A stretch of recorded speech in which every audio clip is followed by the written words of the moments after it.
Vous êtes sur Reflet d'Afrique Télévision, bienvenue. L'Organisation africaine de la propriété intellectuelle, en abrégé OAPI, organise depuis hier, 17 avril, dans la ville de Douala, la capitale économique camerounaise, un colloque international sur le développement des indications géographiques en Afrique. Placé sous le thème « Indications géographiques en Afrique, état des lieux et perspectives de développement », cette rencontre rassemble des acteurs clés de l'écosystème mondial de la promotion des indications géographiques avec un accent particulier sur l'Afrique. L'événement offre une vitrine pour des produits locaux africains et connaît une forte participation d'exposants venus d'une vingtaine de pays africains ainsi que d'experts issus de divers horizons. L'objectif principal de ce colloque est de capitaliser les avancées dans le domaine des indications géographiques en Afrique. Ce dispositif vise à améliorer la transparence pour les consommateurs quant à l'origine et au mode de fabrication des produits, tout en reconnaissant et valorisant leur savoir-faire et les produits locaux. Toujours au Cameroun, la mairie de Yaoundé premier, dans la capitale politique, a été le théâtre d'une scène de chaos hier, 17 avril, suite à un tragique incident qui a coûté la vie à 2 personnes. Cet incident a été déclenché lorsqu'un agent municipal a tenté d'arrêter une moto. Une intervention qui a rapidement dégénéré en une course-poursuite effrénée qui s'est soldée par la mort du conducteur de moto-taxi et de son passager percuté par un camion. La communauté locale a réagi avec indignation face à cette tragédie, organisant une manifestation dirigée par les collègues du défunt chauffeur de moto-taxi, déclenchant ainsi des émeutes durant toute la journée. La peur et la panique ont saisi les habitants de cette zone proche du palais présidentiel. L'intervention des autorités administratives a ramené le calme au sein de la population et la localité semble avoir quelque peu retrouvé sa quiétude. Un autre lieu, un autre fait qui a failli dégénérer en conflit intercommunauté à Ouessou, dans le nord de la République du Congo.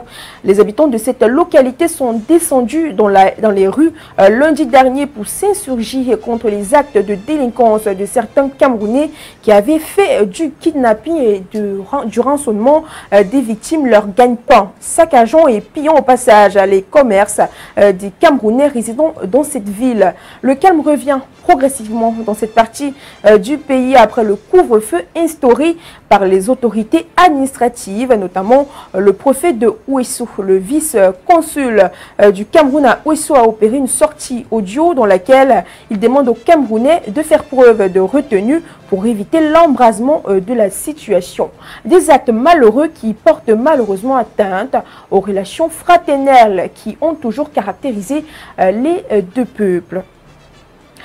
Parlons des inondations en Tanzanie qui ont été dévastatrices ces 2 dernières semaines.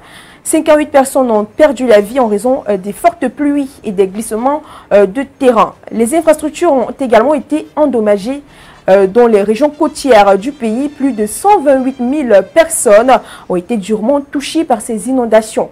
Le gouvernement tanzanien a invité les résidents vivant dans les zones inondables à déménager pour leur sécurité.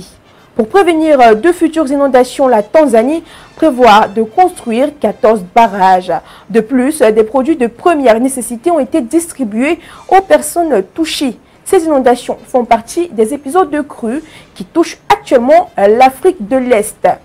Selon l'autorité météorologique tanzanienne, les fortes pluies pourraient persister jusqu'à la fin du mois d'avril, aggravées cette année par le phénomène climatique El Niño.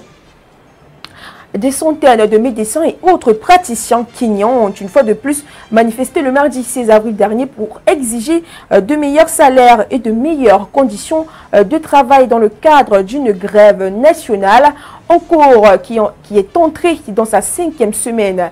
Cette grève a un impact significatif sur les services de santé du pays avec 57 hôpitaux publics touchés. Les médecins brandissent des pancartes et scandent des slogans contre le gouvernement kényan, affirmant qu'il n'a pas mis en œuvre une série de promesses, notamment une convention collective signée en 2017 après une grève de 100 jours au cours de laquelle des personnes sont mortes faute de soins. La justice au Kenya a également ordonné aux médecins en grève de parvenir à un accord avec le gouvernement d'ici le vendredi 19 avril prochain.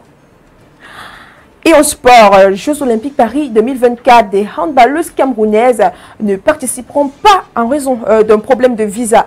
Le 11 avril dernier, lors d'un tournoi de qualification en Hongrie, un couac administratif a empêché la sélection nationale du Cameroun de se rendre sur place. La Fédération internationale de handball a déclaré que l'équipe n'avait pas respecté les documents requis pour l'obtention d'un visa à temps. Malgré leurs efforts pour se qualifier au tournoi hongrois, les joueuses camerounaises ne pourront donc pas participer au JO de Paris 2024. C'est un coup dur pour cette équipe qui ne pourra pas défendre ses chances lors de cet événement sportif prestigieux. Madame, Monsieur, c'est avec cette note que nous mettons un terme à cette autre édition du Flash d'information sur les antennes de Reflet d'Afrique Télévision. Restez scotchés pour la suite de nos programmes.